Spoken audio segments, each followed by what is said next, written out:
ओम शांति। ओम शांति। ओम शांति। आज रविवार है और हम सब अव्यक्त बाप दादा के महावाक्य सुनते हैं और आज तो डबल डोज मिलना है। एक तो अभी भी अव्यक्त मुरली सुनेंगे और फिर शाम को भी हम सभी अव्यक्त बाप दादा से मिलेंगे। तो डबल डोज लेकर कितने शक्तिशाली बन जाएंगे। पिछले रविवार बाबा ने 31 तारीख की मुरली सुनाई थी 2007 और आज से 2008 की मुरलियाँ शुरू हो रही है। और ये मुरली जो अभी हम सुनेंगे वो 18 जनवरी की है। 18 जनवरी 2008। आप समझ सकते हैं 18 जनवरी का दिन अव्यक्ति दिवस मानते हैं। वो स्नेह का दिवस भी है, स्मृति का दिवस भी है, तो समर्थी का भी दिवस है। तो 18 जनवरी पर बाबा को बच्चे बहुत स्नेह से याद करते हैं, खास दोनों बाप को। शिव बाबा को तो करते ही हैं, लेकिन ब्रह्मा बाबा को भी खास याद करते हैं। लेकिन आज बाबा ने कहा है कि बच्चों ने 4 प्रकार की मोतियों की मालाएं बाबा के गले में डाली। अब वो 4 प्रकार की मालाएं कौन सी है वो हम बाबा के द्वारा सुनेंगे और अपने आप को देखेंगे, मैं कौन सी माला में हूँ, मैं कौन सी माला का मड़का हूँ। तो उससे अपने पुरुषार्थ की परख हो जाएगी। बाकी तो बाबा जब भी बच्चों से मिलते हैं तो सबसे पहला महावाक्य तो बच्चों को किस रूप में देखते हैं। आज बाबा ने बच्चों को बेफिक्र बादशाह के रूप में देखा है। सारे बेफिक्र बादशाह यहाँ बैठे हैं। कभी भी किसी भी कोई भी राजा के दरबार में सारे ही इतने बादशाह नहीं होंगे, लेकिन ये भगवान की दरबार में सब इतने सारे बेफिक्र बादशाह बैठे हैं। वो सभी बेफिक्र बादशाह जो समझते हम तो बेफिक्र बादशाह हैं, हाथ उठाएं। अच्छा, सब नहीं है, हाँ, थोड़े हाथ नहीं उठा रहे हैं, बहुत चिंताएं हैं। तो आज बाबा ने हम बच्चों को चिंता मुक्त भी किया है। कैसे चिंता मुक्त होंगे वो भी बाबा ने बताया। तो सुनते हैं बाबा के महावाक्य। आज 30/11/2025 है। नवंबर का महीना भी समाप्त हो रहा है। कल से अंतिम महीना होगा 2025 का और फिर तो 2026 भी जाएंगे। समय तो बीतता ही जा रहा है। और ये मुरली है 18 जनवरी 2008 की। हेडिंग है सच्चे स्नेही बन, सब बोझ बाप को देकर मौज का अनुभव करो, मेहनत मुक्त बनो। बाबा को बोझ दे सकते हैं।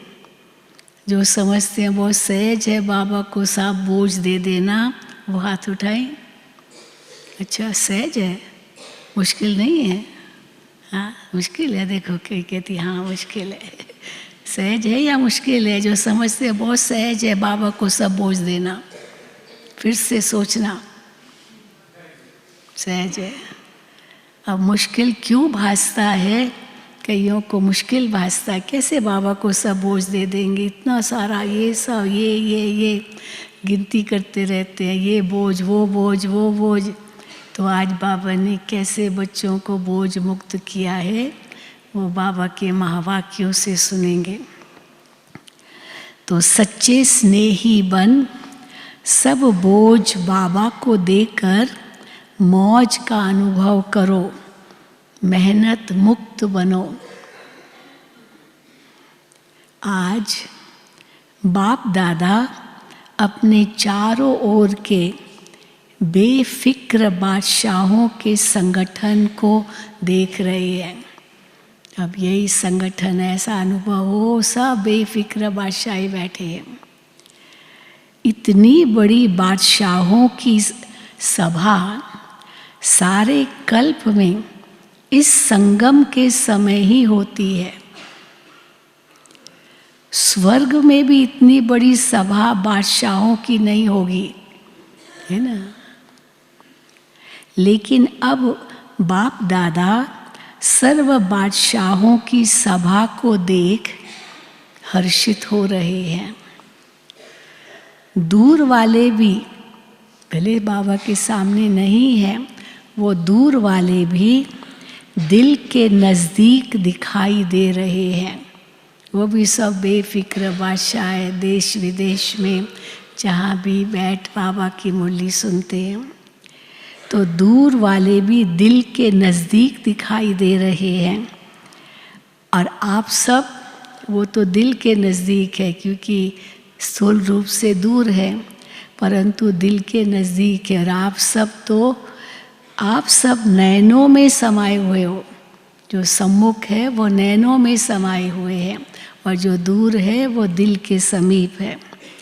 आप सब नैनों में समाये हुए हो, वो दिल में समाये हुए हैं। कितनी सुंदर सभा है। आज के विशेष दिवस पर सभी के चेहरों पर, याद करो 18 जनवरी की मुरली है, आज के विशेष दिवस पर सभी के चेहरों पर अव्यक्त स्थिति के स्मृति की झलक दिखाई दे रही है। सबके दिल में ब्रह्मा बाप की स्मृति समाई हुई है। आदि देव ब्रह्मा बाप और शिव बाप दोनों ही सर्व बच्चों को देख हर्षित हो रहे हैं।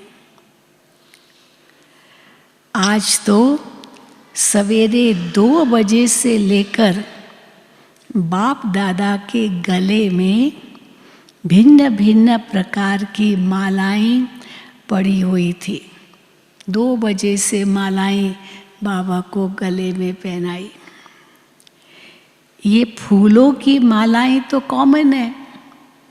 18 जनवरी पर तो कितना सजाते हैं ना, मधुबन में कितना सजाते हैं फूलों से। बाबा कहते हैं ये फूलों की मालाएं तो कॉमन है। हीरो की मालाएं भी कोई बड़ी बात नहीं है। चलो कोई हीरो की भी मालाएं डाले, बाबा कहते हैं वो भी बड़ी बात नहीं है। लेकिन हम कौन सी मालाएं बाबा को डाल रही हैं?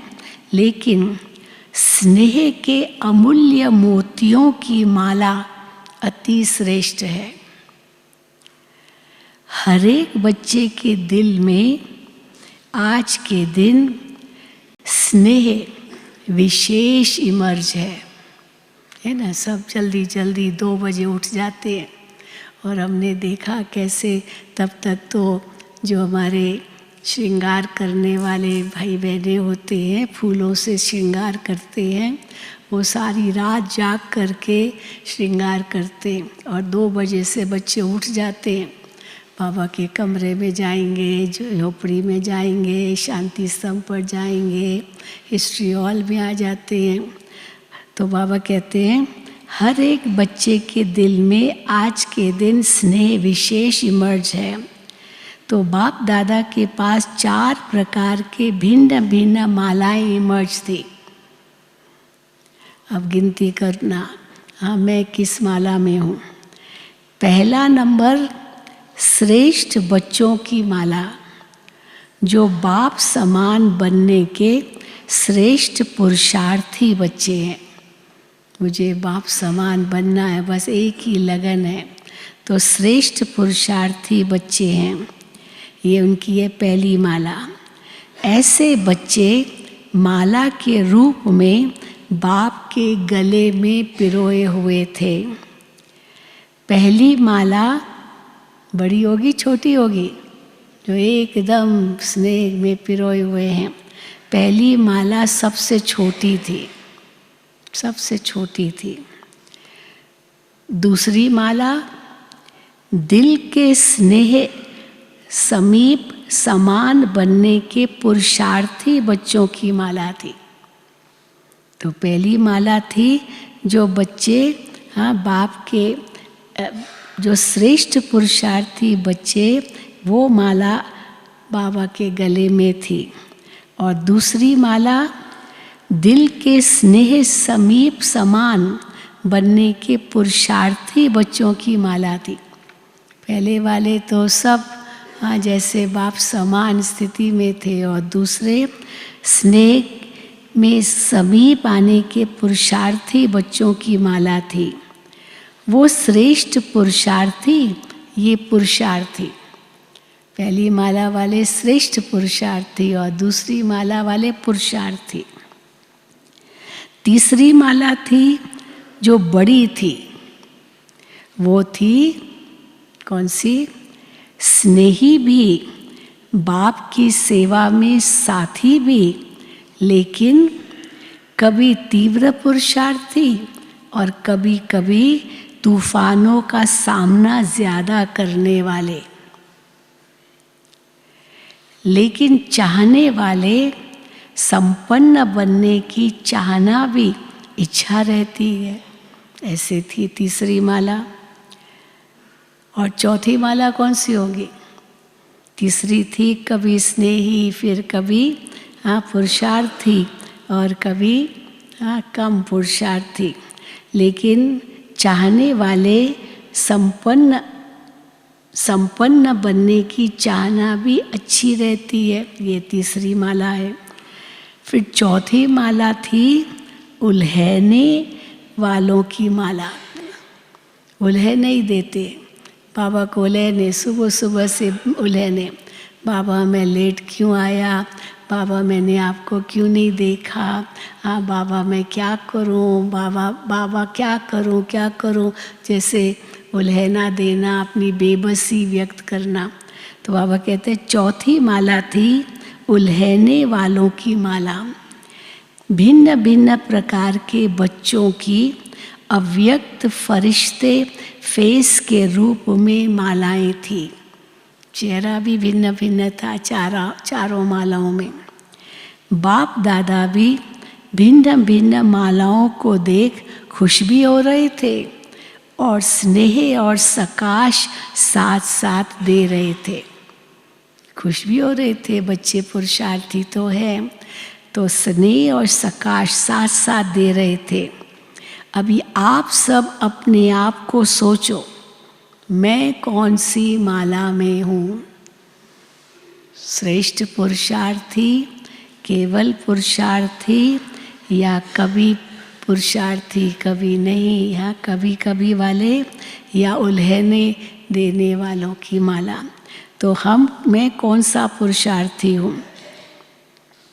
लेकिन चारों ओर के बच्चों में विशेष संकल्प वर्तमान समय दिल में इमर्ज है। एक संकल्प सब में इमर्ज है। कौन सा? कि अब कुछ करना ही है, अब कुछ करना ही है। समय की रफ्तार को देख रहे हैं, समय भाग रहा है, तो अब कुछ करना ही है। ये सब के अंदर में था। ये उमंग उत्साह मेजॉरिटी में संकल्प रूप में है, स्वरूप में नंबरवार है, लेकिन संकल्प में है। संकल्प सब में है, पर स्वरूप बनने में सब नंबरवार है। बाप दादा सभी बच्चों को आज के स्नेह के दिन, स्मृति के दिन, समर्थी के दिन की विशेष दिल की दुआएं और दिल की बधाइयाँ दे रहे हैं। आज का विशेष दिन स्नेह का होने कारण मेजॉरिटी तो स्नेह में खोए हुए हैं। सब नहीं, बाबा कहते मेजॉरिटी तो स्नेह में खोए हुए हैं। ऐसे ही पुरुषार्थ में सदा स्नेह में खोए हुए रहो। स्नेह में तो खोए हुए हो आज के दिन, लेकिन सदा पुरुषार्थ में स्नेह में खोए हुए रहो। पुरुषार्थ में सदा स्नेह में खोए हुए रहो। केवल स्नेह नहीं, पुरुषार्थ के स्नेह में सदा खोए हुए रहो। लवलीन रहो तो सहज साधन है स्नेह।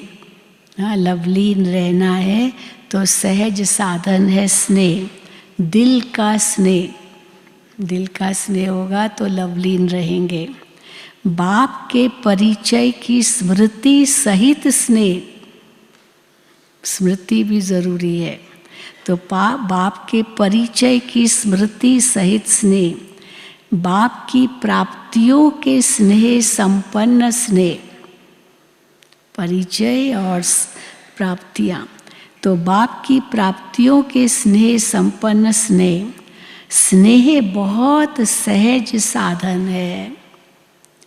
क्योंकि स्नेही आत्मा मेहनत से बच जाती है। जहाँ स्नेह है, मोहब्बत है, वहाँ मेहनत नहीं है। तो स्नेही आत्मा मेहनत से बच जाती है। स्नेह में लीन होने के कारण, स्नेह में खोए हुए होने के कारण किसी भी प्रकार की मेहनत क्या लगती है? मेहनत नहीं लगती है। वो मेहनत मनोरंजन के रूप में अनुभव होगी। क्योंकि स्नेह है ना, तो वो मेहनत मनोरंजन के रूप में अनुभव होगी। स्नेही स्वतः ही देह के भान, देह के संबंध का ध्यान, देह की दुनिया के ध्यान से ऊपर स्नेह में स्वतः ही लीन रहते हैं। दिल का स्नेह बाप के समीप का, साथ का, समानता का अनुभव कराता है। स्नेही सदा अपने को बाप की दुआओं के पात्र समझते हैं। मैं दुआओं का भी पात्र हूँ, अगर स्नेही हूँ तो मैं दुआओं का भी पात्र हूँ, ये समझते हैं।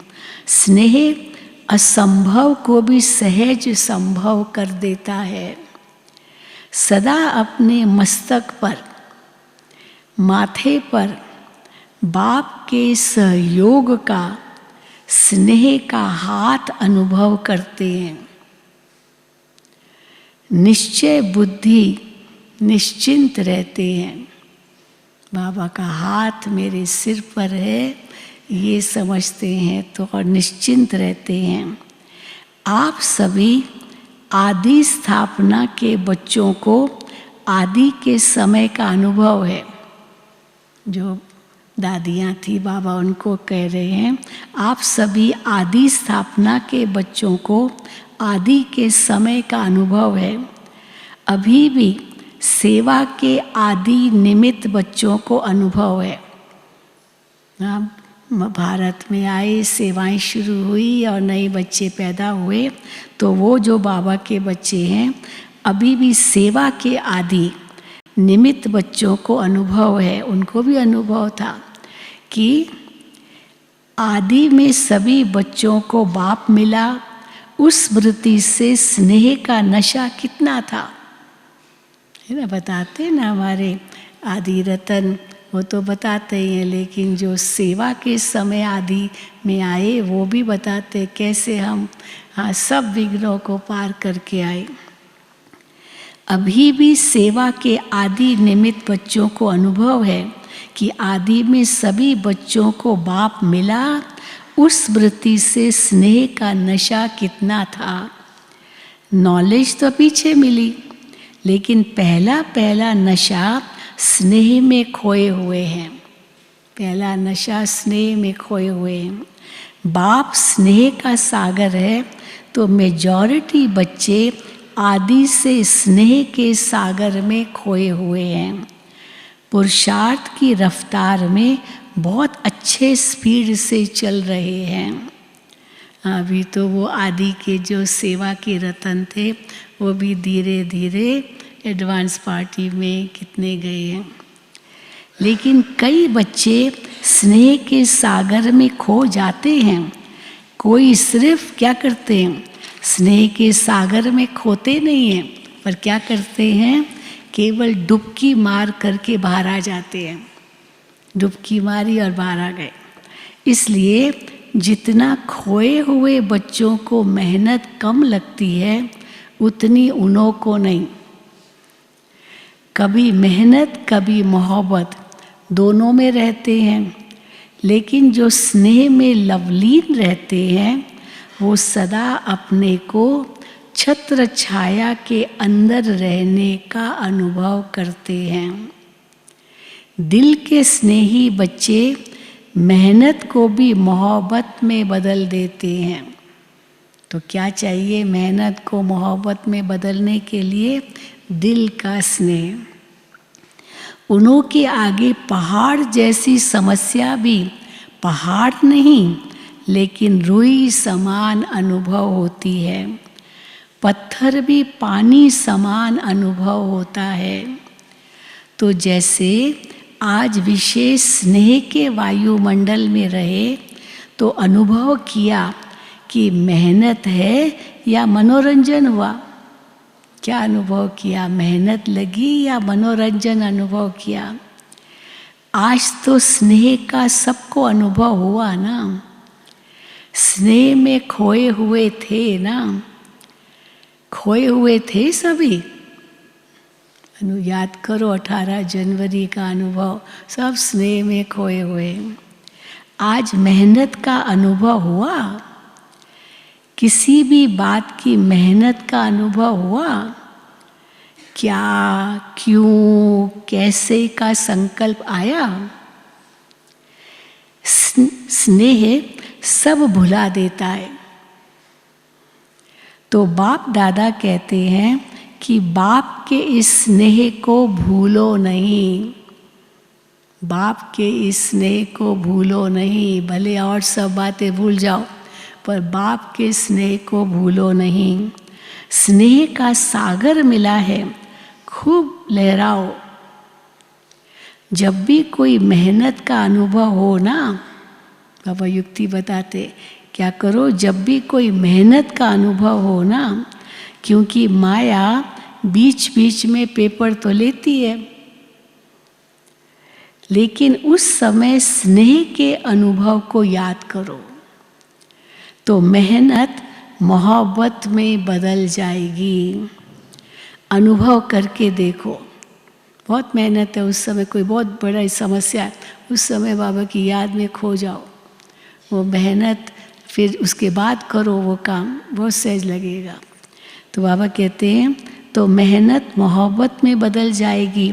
अनुभव करके देखो क्या है। हाँ, क्या करते हैं बच्चे, गलती क्या हो जाती है उस समय, क्या, क्यों, कैसे, कहाँ, इसमें बहुत चले जाते हो। प्रश्न ही पूछते रहते हो अपने आगे, क्या हुआ, क्यों हुआ, कैसे हुआ, क्या क्या क्या में चले जाते हो। जो आया है वो जाता भी है। कोई भी समस्या रहती तो नहीं है ना, वो जो आया वो जाता भी है, लेकिन जाएगा कैसे? अगर क्या क्यों में फंसे रहेंगे तो वो समस्या जाएगी थोड़ी। लेकिन जाएगा कैसे?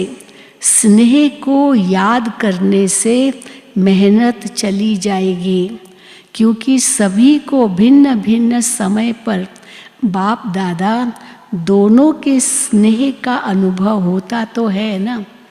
हाँ, बाप दादा दोनों के स्नेह का अनुभव तो होता है ना अनुभव। कभी तो किया है ना दोनों का स्नेह का अनुभव। चलो सदा नहीं है, कभी तो है। उस समय को याद करो, वो समय को याद करो जब दोनों के स्नेह में समाये हुए थे। बाप का स्नेह क्या है, बाप के स्नेह से क्या क्या अनुभव किया, तो स्नेह की स्मृति से मेहनत बदल जाएगी।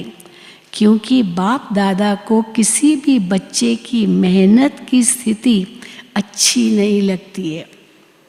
मेहनत कब लगती? जब कन्फ्यूजन में है, हाँ मूंझ में है। तो मूंझ है तो मोहब्बत नहीं है, और मोहब्बत नहीं है, मूंझ है तो मेहनत है। क्योंकि बाप दादा को किसी भी बच्चे की मेहनत की स्थिति अच्छी नहीं लगती। मेरे बच्चे और मेहनत, तो मेहनत मुक्त कब बनेंगे? ये संगम युग है ही, हाँ क्या ये संगम युग ही है जिसमें मेहनत मुक्त मौज ही मौज में रह सकते हो। मौज नहीं है तो कोई न कोई क्या है, अगर मौज नहीं है तो कोई न कोई बोझ बुद्धि में है। मेहनत है इसका मतलब कोई न कोई बोझ बुद्धि में है। बाप ने तो कहा है वो बोझ मुझे दे दो, मैंपन को भूल ट्रस्टी बन जाओ। जिम्मेवारी बाप को दे दो और स्वयं दिल के सच्चे बच्चे बन खाओ, खेलो और मौज करो। क्योंकि ये संगम युग सभी युगों में से मौजों का युग है। इस मौजों के युग में भी मौज नहीं मनाएंगे तो कब मनाएंगे? बाप दादा जब देखते हैं ना कि बच्चे बोझ उठा के बहुत मेहनत कर रहे हैं, दे नहीं देते, बच्चे बाबा को बोझ दे नहीं देते, खुद ही उठा लेते हैं, तो बाप को तो तरस पड़ेगा ना, क्यों नहीं देते हो? तो बाप को तो तरस पड़ेगा ना, रहम भी आएगा ना। मौजी के समय, मौजों के समय मेहनत, स्नेह में खो जाओ, स्नेह के समय को याद करो। हर एक को कोई न कोई समय विशेष स्नेह की अनुभूति होती ही है, हुई है। बाप जानते हैं हुई है, लेकिन याद नहीं करते हो उस स्नेह के समय को। मेहनत कोई देखते रहते हो और उलझते रहते हो। अगर आज भी अमृत वेले से अब तक बाप दादा दोनों अथॉरिटी के स्नेह का दिल से अनुभव किया होगा, क्योंकि बाबा तो शाम को आए, ये तो सुबह से अनुभव कर रहे थे, तो आज भी अगर अमृत वेले से अब तक बाप दादा दोनों अथॉरिटी के स्नेह का दिल से अनुभव किया होगा, तो आज के दिन को भी याद करने से स्नेह के आगे मेहनत समाप्त हो जाएगी। आज के दिन को भी याद करो तो मेहनत समाप्त हो जाएगी। अभी बाप दादा इस वर्ष में हर बच्चे को स्नेह युक्त मेहनत मुक्त देखना चाहते हैं। मेहनत का नाम निशान दिल में नहीं रहे, जीवन में नहीं रहे। हो सकता है मेहनत का नाम, हाँ, जीवन में नहीं रहे, नाम निशान नहीं रहे। हो सकता है जो समझते हैं ये करके ही छोड़ना है, वो हाथ उठाओ। देखो बाबा हाथ उठवाते, नहीं करके छोड़ना है, हाथ नहीं उठा रहे हैं, रखना है बोझ। हाँ, तो बाबा कहते हैं हाँ, जिन्होंने हाथ उठाया बहादुरी दिखाई, नहीं हाथ उठा रहे हैं थोड़े, यहाँ बहादुर नहीं है ना। तो आज विशेष ऐसे हो सकता है, तो जो समझते करके ही छोड़ना, हिम्मत वाले वो हाथ उठाओ। आज विशेष ऐसे हर बच्चे को बाप का विशेष वरदान है। बाबा ने खास वरदान दिया, क्या? मेहनत मुक्त हो जाओ, हो जाओ मेहनत मुक्त। स्वीकार है, ये वरदान स्वीकार है मेहनत मुक्त होने का।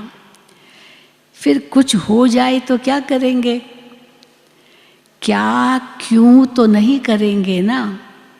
मेहनत कब लगती है? जब क्या क्यों सोचते रहते हैं। क्या क्यों तो नहीं करेंगे ना। मोहब्बत के समय को याद करना, अनुभव को याद करना और अनुभव में खो जाना आपका वायदा है। क्या वायदा है? याद करो वो वायदा। बाप भी बच्चों से प्रश्न पूछते हैं, आप सबका वायदा है कि हम बाप द्वारा 21 जन्मों के लिए जीवन मुक्त अवस्था का पद प्राप्त कर रहे हैं और करेंगे ही। ये वायदा है ना। तो जीवन मुक्त में मेहनत होती है क्या? 21 जन्मों में एक जन्म तो संगम का भी है ना।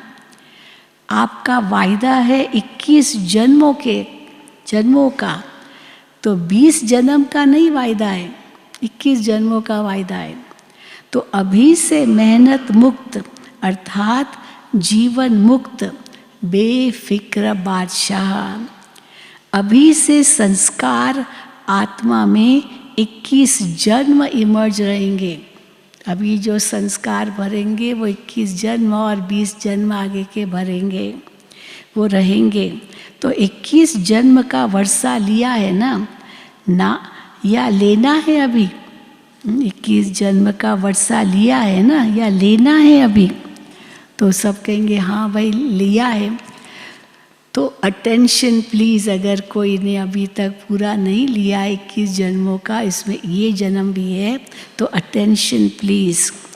मेहनत मुक्त संतुष्ट रहना और संतुष्ट करना, दो बातें। एक तो क्या क्यों क्यों कैसे उसमें नहीं जाओ, और दूसरा संतुष्ट रहो और संतुष्ट करो। सिर्फ रहना नहीं है, करना भी है, तभी मेहनत मुक्त रहेंगे। नहीं तो रोज़ कोई न कोई बोझ की बातें, मेहनत की बातें, क्या क्यों की भाषा में आएगी। अभी समय की समीपता को देख रहे हो। जैसे समय की समीपता हो रही है, ऐसे आप सबका भी बाप के साथ समीपता का अनुभव बढ़ना चाहिए ना। समय समीप आ रहा है तो आप बच्चों का, बाबा कहते हैं, बाप के साथ समीपता का अनुभव बढ़ना चाहिए ना। बाप से आपकी समीपता समय की समीपता को समाप्त करेगी। अभी समय की समीपता को समाप्त करना है, वो कैसे होगा? आपकी समीपता, बाबा के समीप जितना आएंगे उतना वो समय भी समाप्त होता रहेगा। बाप से आपकी समीपता समय की समीपता को समाप्त करेगी। क्या आप सभी बच्चों को आत्माओं के दुख अशांति का आवाज़ कानों में नहीं सुनाई देता है? दुनिया में कितना दुख है, कितनी अशांति है, वो आवाज़ नहीं सुनाई देता है। आप ही तो पूर्वज हो ना, पूर्वज भी हो और पूज्य भी हो। तो हे पूर्वज आत्माएं, हे पूज्य आत्माएं, कब विश्व कल्याण का कार्य संपन्न करेंगे? कब सब के दुख और अशांति को समाप्त करेंगे? देखो बाबा हमसे पूछ रहे हैं। बाप दादा ने समाचारों में देखा है, सेवा समाचारों में हर वर्ग वाले अपनी अपनी मीटिंग करते हैं। उस समय बाबा अव्यक्त मिलन के समय सब अपनी अपनी मीटिंग बुलाते थे, हर वर्ग वाले। तो साथ साथ मीटिंग भी उनकी होती थी। तो हर वर्ग वाले अपनी अपनी मीटिंग करते हैं, प्लान बनाते हैं कि विश्व कल्याण की गति को तीव्र कैसे करें। प्लान तो बहुत अच्छा बनाते हो, लेकिन बाप दादा पूछते हैं आखिर भी कब तक? केवल प्लान ही बनाते रहेंगे या वो प्रैक्टिकल में भी होगा? लेकिन बाप दादा पूछते आखिर भी कब तक इसका उत्तर दादियाँ देंगी। आखिर कब तक पांडव देंगे, आखिर कब तक। बाप की प्रत्यक्षता हो, यही सभी हर वर्ग के प्लान बनाने में लक्ष्य रखते हैं। हम जो प्लान बना रहे हैं उसको कार्यान्वित करने का लक्ष्य क्या है कि बाप की प्रत्यक्षता हो। तो यही सभी के हर वर्ग के प्लान बनाने में लक्ष्य रखते हैं। लेकिन प्रत्यक्षता कैसे होगी? प्रत्यक्षता होगी दृढ़ प्रतिज्ञा से। ऐसे नहीं होगी बस खाली करना है प्लान ही बनाते रहते हैं। प्रत्यक्षता होगी दृढ़ प्रतिज्ञा से। प्रतिज्ञा में दृढ़ता, कभी किसी कारण से व बातों से दृढ़ता कम हो जाती है। प्रतिज्ञा भी बहुत अच्छी करते हो, अब करते तो हो प्रतिज्ञा, लेकिन वो फिर दृढ़ नहीं होती ना। तो बाबा कहते हैं प्रतिज्ञा बहुत अच्छी करते हो, अमृत वेले अगर आप सुन सको ना, बाप तो सुनते हैं। अमृत वेले कितनी प्रतिज्ञा करते, बाबा आज ये करेंगे वो करेंगे वो करेंगे। तो अमृत वेले अगर आप सुन सको ना, बाप तो सुनते हैं। आपके पास ऐसा अभी साइंस का साधन नहीं दिया है जो सभी के दिल का आवाज़ सुन सको, और बाबा तो सुनते हैं। हम कहाँ सुन पाते सभी के दिल का आवाज़, तो वो अभी तक साइंस का साधन नहीं दिया है जो सभी के दिल का आवाज़ सुन सको। बाप दादा सुनते हैं।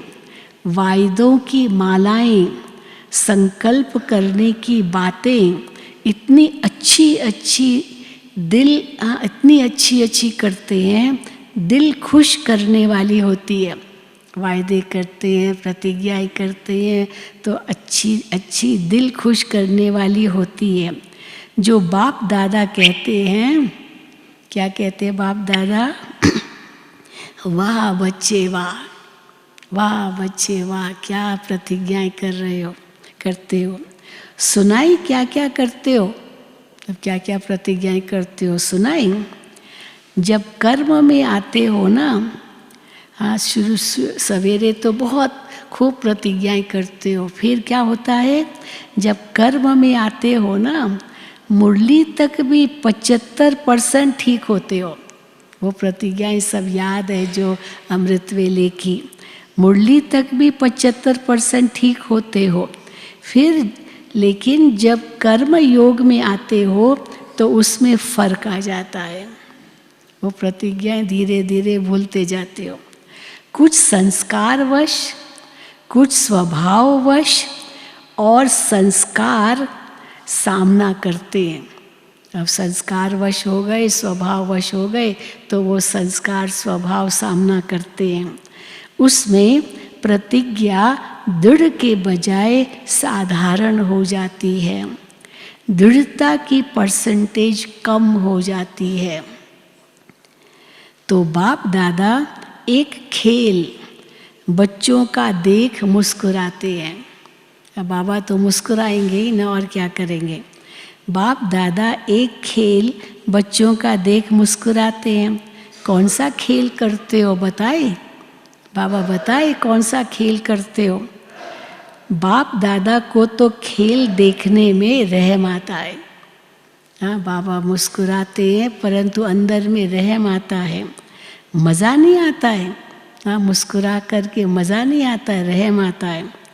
क्योंकि बाप दादा देखते हैं बच्चे अपनी बात दूसरों के ऊपर रखते हैं, अपनी बात दूसरों के ऊपर रखने में बहुत होशियार है।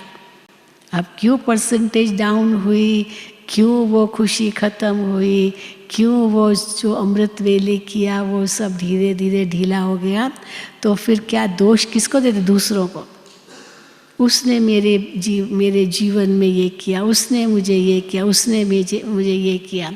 तो जिसको कहते हैं ब्लेम गेम, दूसरे को दोषी बनाना, अपनी स्थिति का कारण दूसरे को सिद्ध करना कि दूसरे ने मेरी स्थिति को कम किया। तो बाबा कहते हैं दूसरे के ऊपर रखने में भी बहुत होशियार है। क्या खेल करते हैं? बातें बना देते हैं। हाँ भाई, बहाने देते हैं ना, क्यों मेरी ऐसी स्थिति हुई। क्या खेल करते हैं, बातें बना देते हैं, सोचते हैं कौन देखने वाला है। मैं जानो मेरी दिल जाने, बाप तो परम धाम में है, सूक्ष्म वतन में बैठा है। अब दो बाप है, एक परम धाम में बैठा है, एक सूक्ष्म वतन में बैठा है। तो वो क्या जाने, मैं यहाँ बैठा हूँ, मैं समझ सकता हूँ ना मेरी समस्याएं क्या है। बाप तो परम धाम में सूक्ष्म वतन में बैठा है। अगर किसको कहो कि ये नहीं करना चाहिए तो खेल क्या करते हैं पता है। अगर बाबा उनको कहे भी बच्चे ऐसे नहीं खेल करो, तो क्या कहते हैं पता है। हाँ हुआ तो है, हाँ हुआ तो है, ये कारण बना, लेकिन ज़रूर डालते हैं। लेकिन, हाँ लेकिन, कोई बहाना दे दिया, लेकिन ज़रूर डालते हैं। लेकिन क्या, ऐसा था ना, ऐसा किया ना, ऐसा होता है ना, तभी हुआ।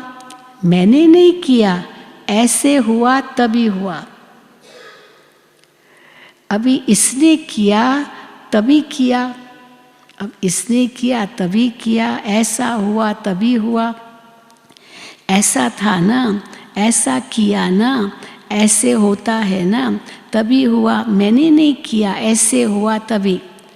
अभी इसने किया तभी किया, नहीं तो मैं नहीं करता। अगर ये नहीं करता होता तो मैं नहीं करता। तो ये क्या हुआ, अब इसको क्या कहेंगे, अपनी महसूसता रियलाइजेशन कम है।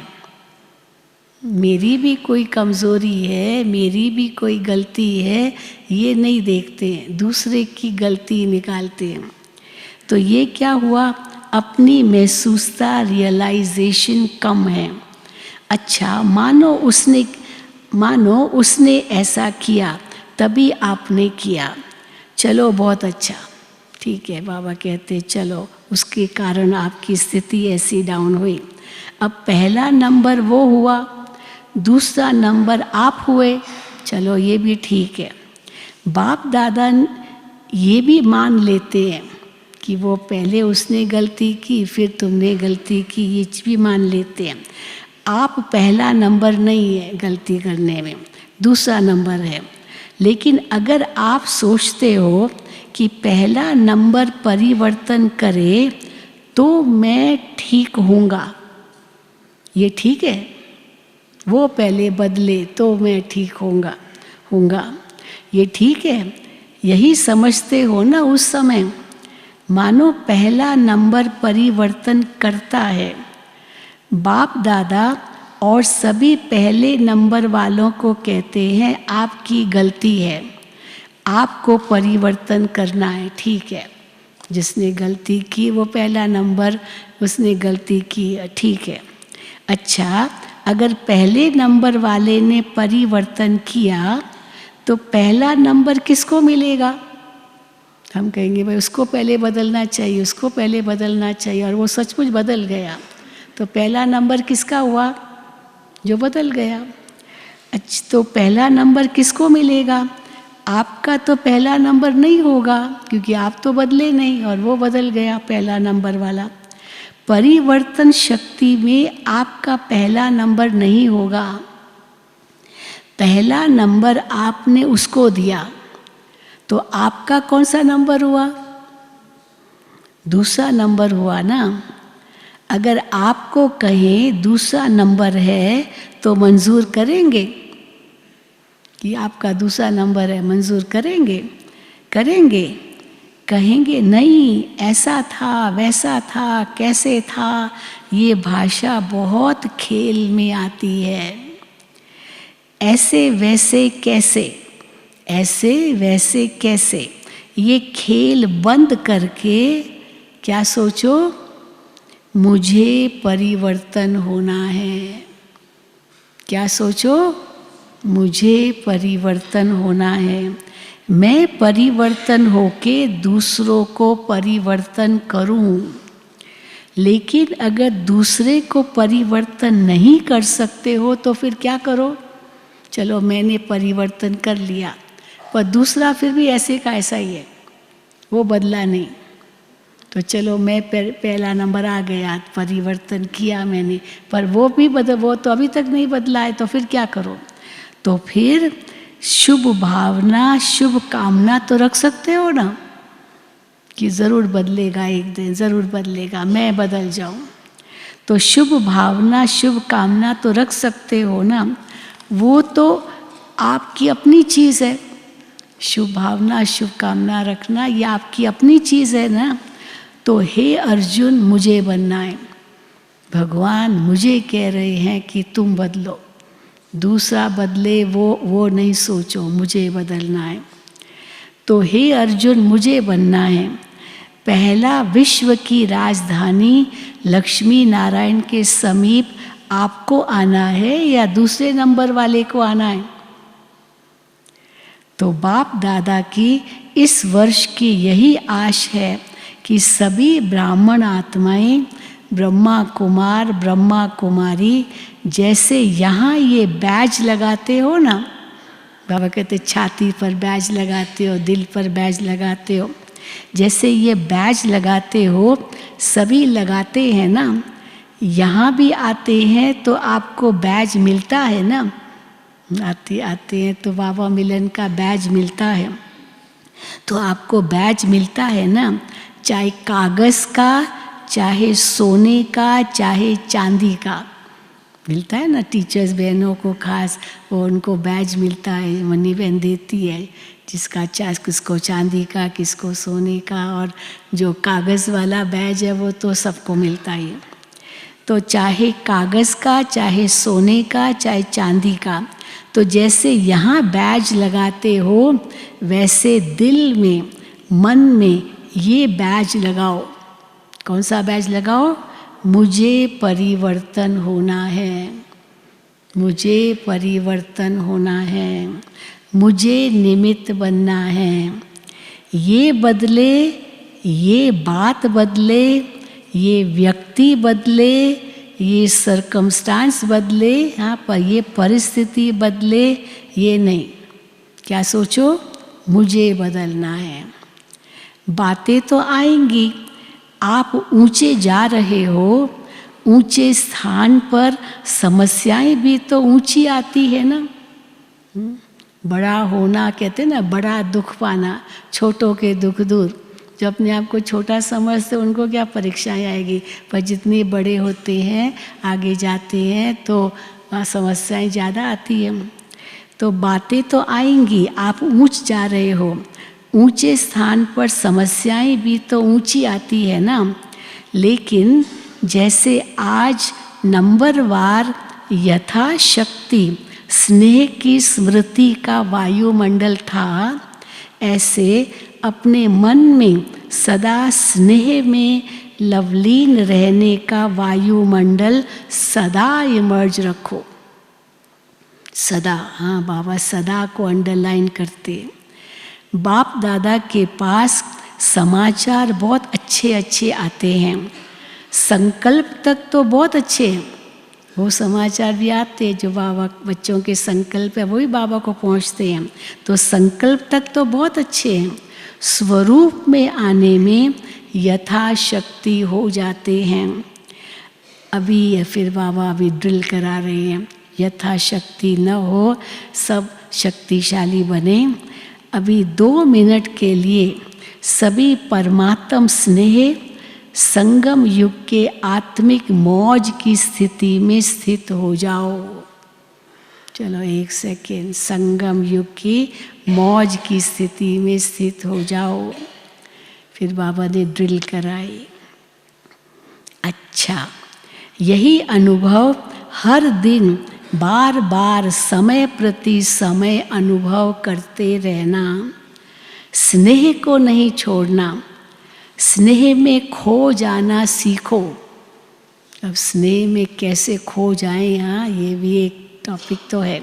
स्नेह में खो जाना सीखो।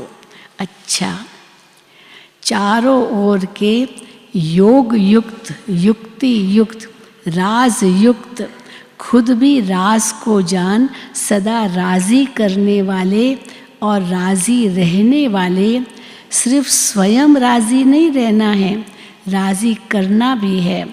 ऐसे सदा स्नेह के सागर में लवलीन बच्चों को, सदा बाप समान बनने के तीव्र गति के पुरुषार्थी बच्चों को, सदा असंभव को भी सहज अनुभव करने वाली श्रेष्ठ आत्माओं को, सदा बाप के साथ रहने वाले और बाप की सेवा में साथी रहने वाले ऐसे बहुत बहुत लक्की और लवली बच्चों को आज के अव्यक्त दिवस का, अव्यक्त फरिश्ते स्वरूप का याद, प्यार और दिल की दुआएं।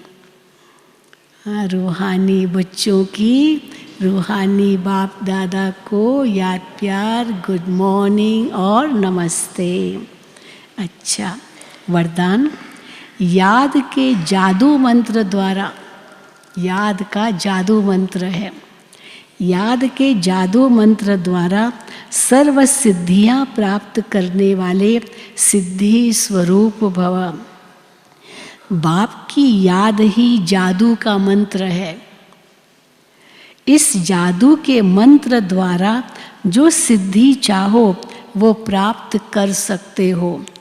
जैसे स्थूल में भी किसी कार्य की सिद्धि के लिए मंत्र जपते हैं, ऐसे यहाँ भी अगर किसी कार्य में सिद्धि चाहते हो तो ये याद का महामंत्र ही विधि स्वरूप है। कहीं कोई विघ्न आया, कुछ आया, दादी जी कहते थे अभी सब योग में बैठ जाओ, सब योग में बैठ जाओ। हाँ, तो वो जो याद है वो बाबा कहते हैं जादू का मंत्र हो जाएगा और वो जो समस्या आई वो हट जाएगी। तो ऐसे यहाँ भी अगर किसी कार्य में सिद्धि चाहते हो तो ये याद का महामंत्र ही विधि स्वरूप है। ये जादू मंत्र सेकंड में परिवर्तन कर देता है। इसे सदा स्मृति में रखो तो सदा सिद्धि स्वरूप बन जाएंगे। सिद्धि स्वरूप माना सफलता मिलेगी, क्योंकि याद में रहना बड़ी बात नहीं है, पर सदा याद में रहना यही बड़ी बात है। इसी से सर्व सिद्धियां प्राप्त होती है। स्लोगन। सेकंड में विस्तार को सार रूप में समा लेना, अर्थात अंतिम सर्टिफिकेट लेना। अंतिम सर्टिफिकेट तब मिले जब सेकंड में विस्तार को सार रूप में समा लिया। तो अंतिम सर्टिफिकेट, एक सेकंड में बिंदी बन जाओ और कुछ याद न रहे, वो सर्टिफिकेट लेना है।